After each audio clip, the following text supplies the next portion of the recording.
In the previous video we had removed the bodywork and carbs ready for rebuild, but on inspection of the coolant and fuel systems we found some major issues due to the years this bike had sat without being run or any maintenance.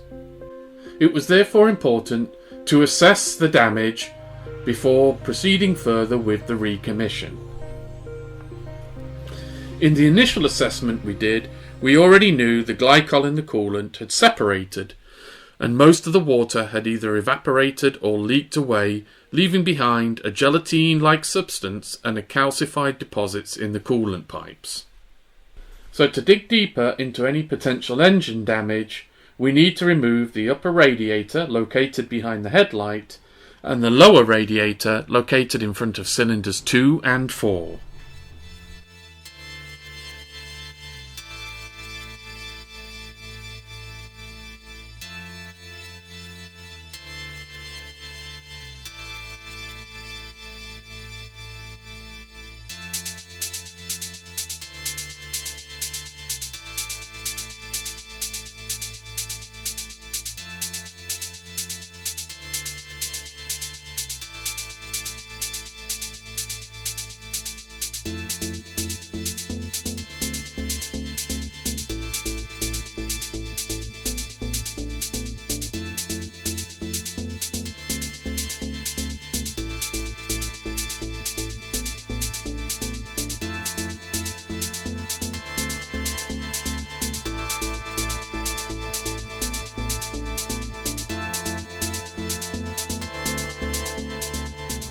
Next I removed the water pump, thermostat housing and coolant expansion tank.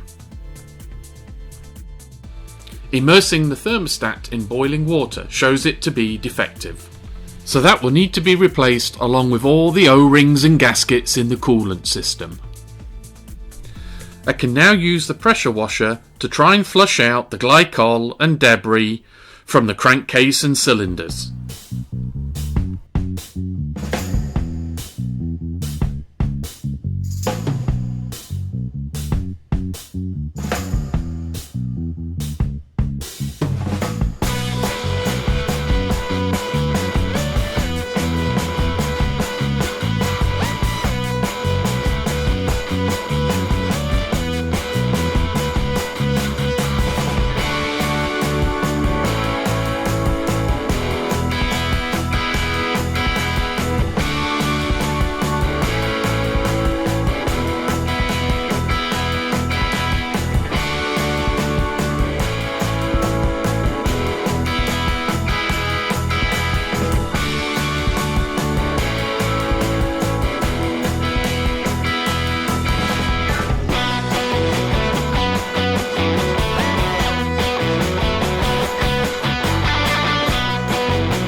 I can quickly see that the passageways on cylinders 2 and 4 are block solid, so I removed the coolant link pipes to gain direct access to the coolant passageways in the cylinder walls.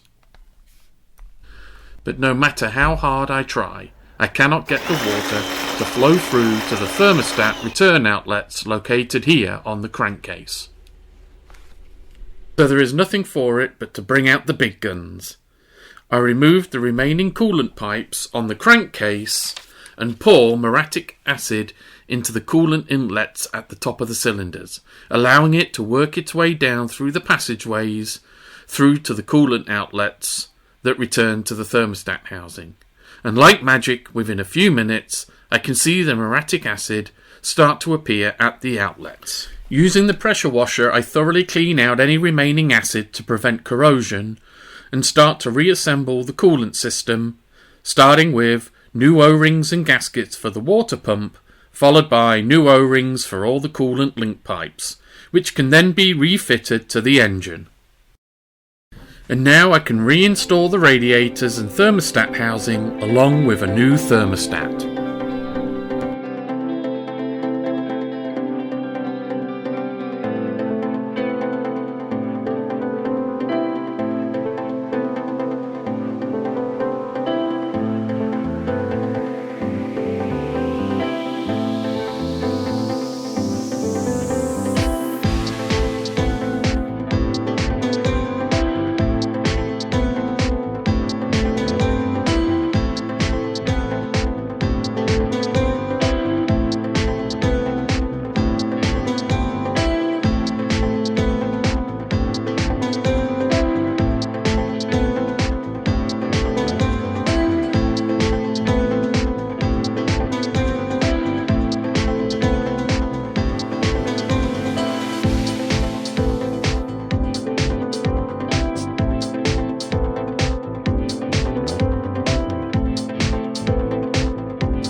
and just when I think I have the coolant system beat, we find a leak in the lower radiator.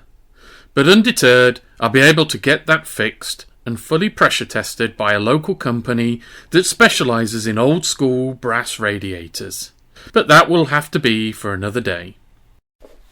Slightly dejected and looking for more punishment, I focus my attention on the gas tank, which contains remnants of 15-year-old gas.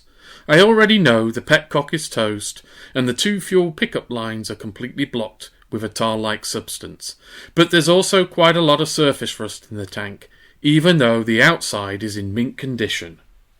So before I do anything else, I fill the tank to its brim with a diluted rust remover concentrate and leave it to work its magic for the next 5 days. And the results are awesome.